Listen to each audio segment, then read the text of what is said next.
planting things, thinking that I'm always going to remember what I planted. I have found out that's not the case. I might remember that it's an apple tree or a peach tree, but I don't remember exactly what variety. I can't remember how old it is, all of those kinds of things. So a few years ago, I realized I've got to figure out a better system than just writing it down on a paper that I can't find somewhere, for how to keep track of what I planted and to remember what I planted. Especially the trees in our little orchard here. It looks pretty shaggy right now because we've had to have these cages around for a few years to keep them protected from the deer. They're coming off this year because we're finally getting this whole big area deer fenced. It's almost done. We'll be able to take these cages off, give us better access to maintaining the trees. But the issue that I've had with the fruit trees and keeping them labeled in some way is I can't put something in the ground because it'll get in the way of the mower or the weed eater. A lot of things fade in the sunlight, plastic tags, things like that. So it took me a couple years to figure something out that wouldn't be an issue. So let me just show you what I figured out and how well it's working for us. So what I finally came up with that has lasted quite a few years already, you'll see that this one's pretty aged already. It's held up to the elements, the rain, the sun, all of those kinds of things, are these brass tags that I made. And I'm going to show you how to make those. You can see I have hammered what the type of the tree is. And then I've got them on long ball chain here that I can easily add to, I can move, and it's up off the ground. I've got it about 3 feet up off the ground on a first branch. But that has worked out so well for us. At any point we can come and remember the specifics of what we have planted. So this works best on things that have branches up off the ground, something where you can hang the tag. I still haven't figured out a way to apply this idea to like perennials that are right in the ground, unless I put them on a stake, which I could totally do. But so far this works great for trees, shrubs, that kind of thing, especially if it doesn't die down during the winter. So we're gonna go to my studio and I will show you how I make these.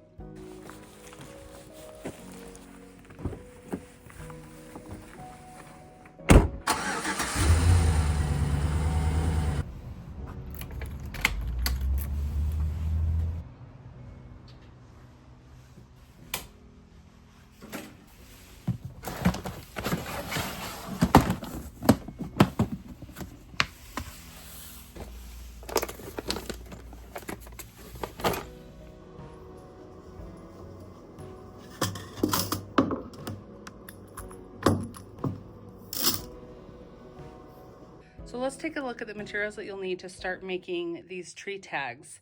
This is pretty much the basics that you'll need. You could probably come up with some other tools if you wanted to get fancy with it. And some of these you won't need, so I just want to show you alternatives. So the first thing that you're going to need is some sort of sheet metal. And I have here some 24 gauge raw brass. This is just red brass I bought from a jewelry supply place. But you could also use nickel. This is also 24 gauge, copper, whatever metal you like. These are just some I have on hand already from my old metalsmithing days. Some of these that are already pre-cut are 20 gauge. This one's a 20 gauge, and I like it better. So I would say anywhere from 20 to 24 gauge. I wouldn't go any thinner than 24 gauge if it were me. So, but if you get much thicker than 20, it's just kind of unnecessarily thick and it can be a little bit harder to work with. Then you're going to want something to cut the metal with. I have my good old trusty Fiskars tin snips. The thing I like about these is because this blade is thin, I can cut like longer lines and it doesn't try to push my tool one way or the other. So they do have a little bit of a serrated edge, which creates kind of a rough edge there. You can see how it curls it.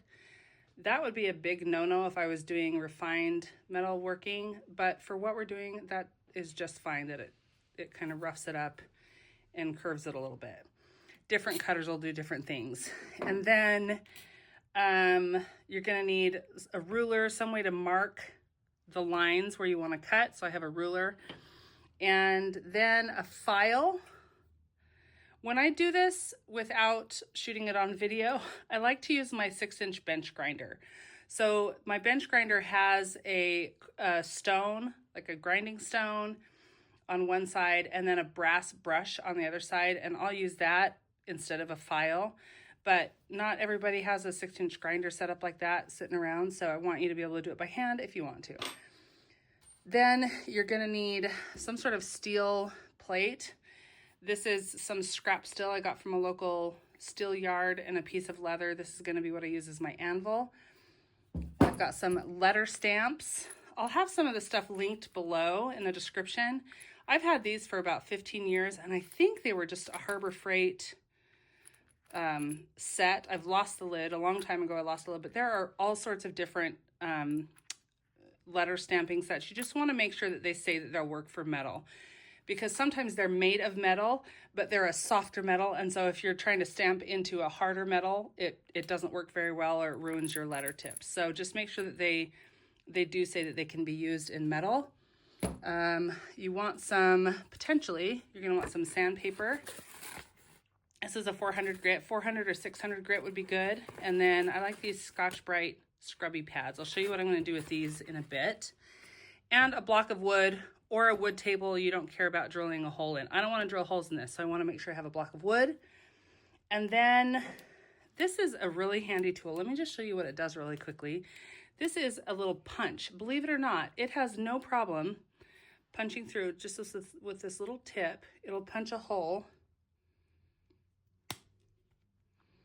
It's actually harder to get it back out of the hole than it is to punch the hole. And you get a nice, really clean hole. It's probably about the equivalent of like 18 gauge wire. But I'll use this to start the bigger hole that I'm gonna drill. So that's the other thing you're gonna need is some drill bits. I've got a couple here because I wanna show you. So what I use to attach these to the tree is ball chain, and I use an extra long piece. This is a 12-inch piece, and here's the connector that you can buy. I get this by the foot at the hardware store here locally, and I like this a little bit heavier gauge. Nice thing about ball chain is you can get pretty lighter weight gauge and it's still gonna be pretty strong. So that's bigger than most of the branches that I'll be hanging it on right now of the trees that I wanna ID. But I wanna make sure that, for me, I wanna make sure this is at least twice the size of whatever branch I'm hanging it on. I don't wanna run any risk of forgetting about it for a couple of years and having it get tight on the branch and killing a branch. So the other cool thing is if this does end up ever getting too small, or I wanna move it to a larger branch on a tree, I can either just get a new piece or just connect another section. So ball chain, whatever gauge you like, just make sure you have it plenty long. This one that I have is 12 inches long, and that's the size of a link it makes. So the other thing, when it comes to the drill bits, this is a drill bit that matches the size of this hole, of these beads, but that's not gonna allow, even though the ball chain would go through this hole, it won't allow it to move easily and freely. So I've chosen a drill bit that's bigger. See, it's, you know, probably 1.5 times the size. So there's going to be plenty of room for that ball chain to move freely, the tag to move freely. So if you don't have a punch, I recommend you just start with a smaller drill bit, like I've started with as small as like a number 58 or a 16th inch drill bit. You don't want to just go from no hole to a giant hole. That can cause your metal to catch and spin, or you know, some weird burring. So it is better if you start with a small hole like I have punched here. And then if you need to move to, you know, a bigger drill bit, then you can. And then the last thing you'll need is a hammer. So if you have these tools or most of these tools, you want to be able to cut your metal, make the edges feel good, you know, smooth out the edges, stamp the letters, and drill a hole. So whatever tools you can acquire that allow you to do those things, you'll be good to go. So let's get on to cutting our metal and to start making these tags. Okay, so let's get started on making these. The size of your tags is just totally up to you. I've determined what size I have, not only for what's easy for me to hang and, you know, put up in my trees, but also according to the size of my stamps. I wanted something that felt kind of proportionate to that, and it's not perfect, but it's totally close enough. I initially was going to have them, my tree tags, because I have some fruit trees that I already have tagged. I just have some more that I need to tag. So I initially was doing these. They're about a 1 inch by 4 inch tag. And just holding it, I was like, yeah, that feels good. But once I started stamping them, they were too big. So I ended up making them half that size. These are some that I have ready to cut and drill and put in some trees. So for my size of stamps, I ended up with a 1 by 2 inch piece.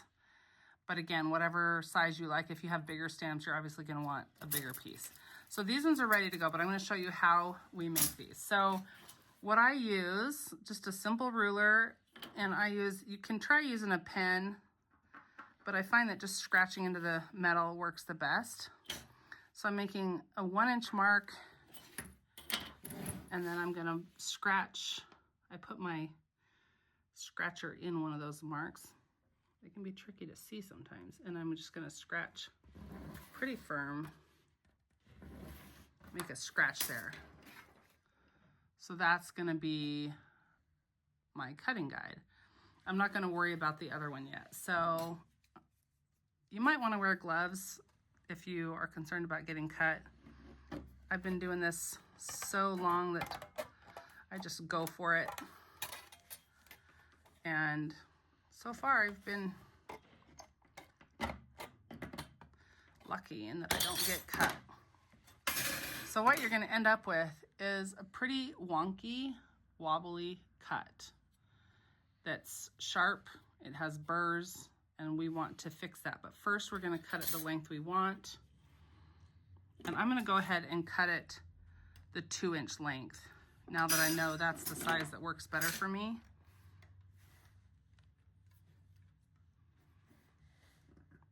I'll probably cut a couple of them. And this piece of brass that I purchased was a 6 inch square, so it works out perfectly for me to get 3 pieces out of it.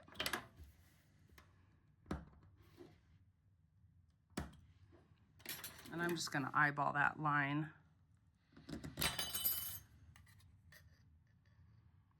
If I can see it. So now you can see I've got these, they're pretty sharp. This is where I wouldn't want to deal with them too much without softening those edges. So this is where our thing comes in handy. And I'm working on a wood table, which can be pretty wobbly, but the leg of the table is right about right here. So it's going to give me really good support. I don't need to hammer these very hard, but I'm just going to hammer all around those edges to get that a little flatter.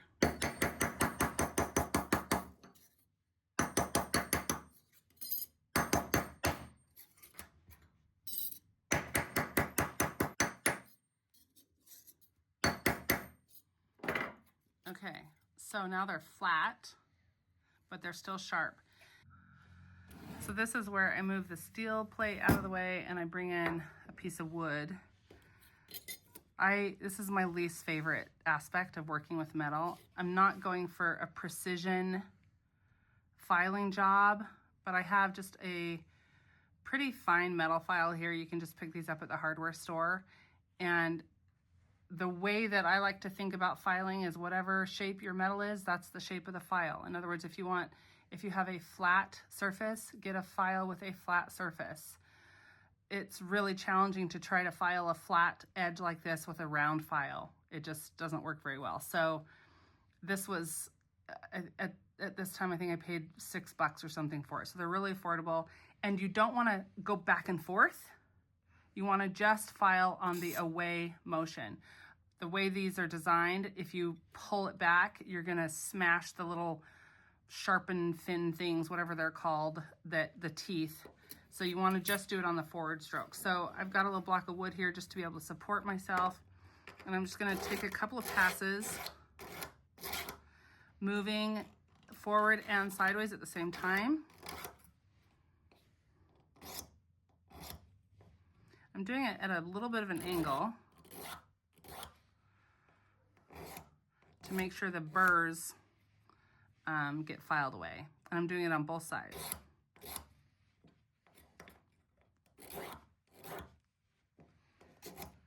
So a couple of passes with a good file is sufficient. Now, yeah, that's all smooth now. No burrs from the teeth. It still has really sharp corners. You can try to file those if you want. I find it's tricky to kind of file those if you don't have a bench pin or something. So believe it or not, just taking a piece of sandpaper, this is that 400 grit, and just, that usually takes the sharpest edge. You can also cut them rounded and still sand them if you like that better. This is what I'm able to do.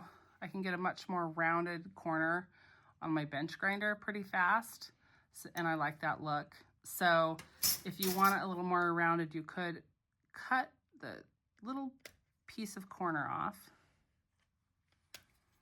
if you don't want to use a bench grinder. And file that if you want.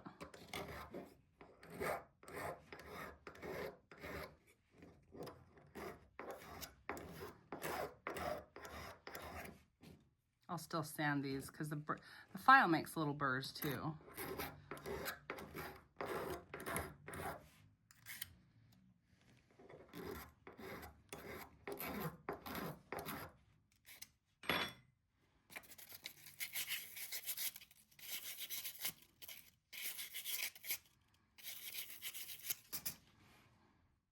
So there you go. You have nice, smooth, rounded edges. And the next step would be drilling a hole so we don't accidentally stamp letters where we're going to need a hole. So if you don't have one of these little punches, you can use a center punch or even a nail and make a little divot. You know, hammer a little divot so that when you do start drilling, your drill sets into that little divot. But I'm going to drill a little hole, or punch this little hole first, just because it's an easy way to start. I'm just eyeballing the center. I also want to make sure I go in far enough to accommodate this hole. So I'm going to go in a little further than maybe seems reasonable initially, but, and I'm a little off center, but that's okay. Won't matter for what we're doing. So if you want it exactly on center, mark that hole. I forgot to mention earlier too, you're gonna want something to drill a hole with. So I just have a drill gun. You could use a Dremel. There's all sorts of little fancy drill tools that you can buy online, but I use this for a million things, so I just have it on hand. So holding securely, I'm gonna start kind of slow.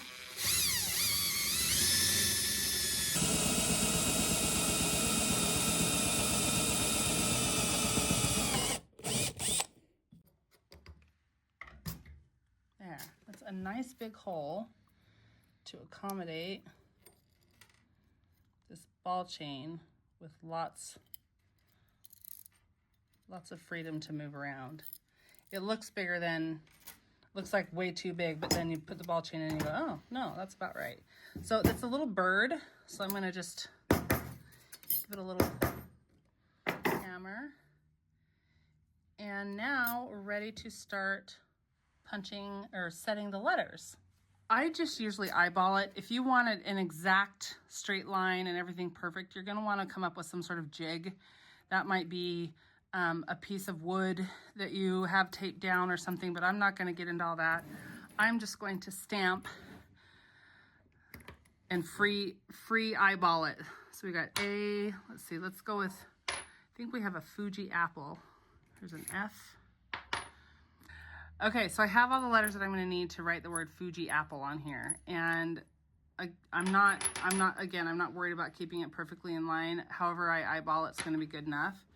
And you can decide whether you want, because the tag's gonna hang like this. So do you want to look at it like this, or do you wanna look at it like this? I wanna look at it like this. So I'm gonna start here. I'm gonna have the hole be on the left side of where my words start, but that's just a personal preference. So I'm gonna start with the F, making sure that I have it right side up.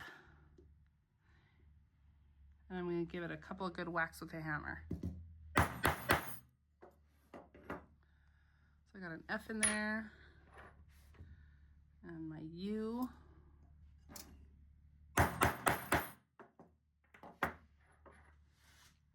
We're going for a handmade look.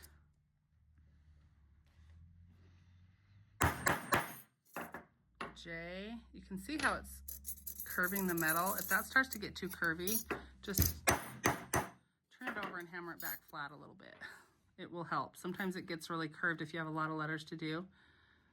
Makes it hard to set your next letters. Okay, so we got Fuji. And now I'm gonna do apple.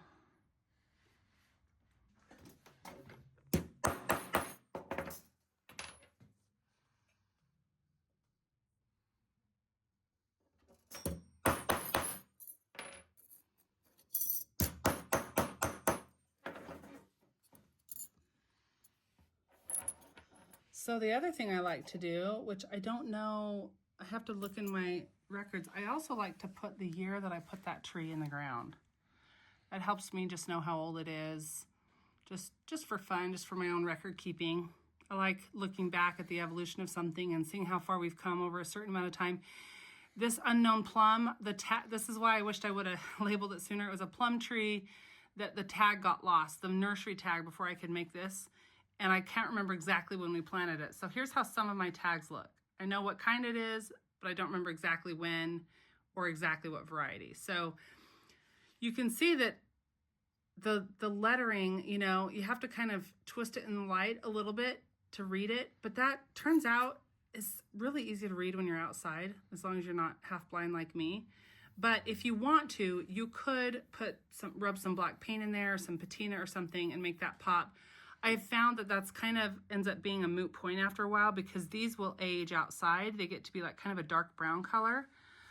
But if you want to, you know, kind of shiny them up, this is where the Scotch-Brite tag or Scotch-Brite scrubby pad can really be fun. You could make them as a gift or just have a bunch ready for yourself, which is what my plan was, to have a bunch ready. So that every time I plant something, all I have to do is stamp the letters into it. And for me, I'm only applying these to long-term bushes, or like I said, in our fruit trees or orchard, just to be able to have like a good record of everything. So then all I gotta do is take this, put this around a tree branch, and voila, we have a nice, beautiful tree tag.